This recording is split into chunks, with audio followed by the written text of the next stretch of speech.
సన్నిధిని కన్నీరు విడిచితివి గనుక నీ మనవిని నేను ఆలకించితిని. 2 దినవృత్తాంతములు 34వ అధ్యాయము 27వ వచనము.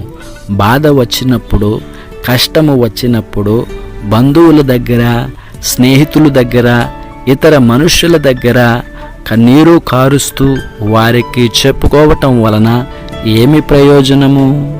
నీ బాధను, నీ కన్నీరుకు గల వేదన రోదనను యేసుక్రీస్తు చెంతకు తీసుకుని వచ్చి నీ కన్నీరు ఆయన ఎదుట ఒలికించిన ఎడల నీ మనవిని, నీ మొరను, నీ వేదనను ఆయన తీసివేస్తాడు, సంతోషం కలిగిస్తాడు. మనుషులు విని బాధపడతారు గాని దానిని తొలగించలేరు.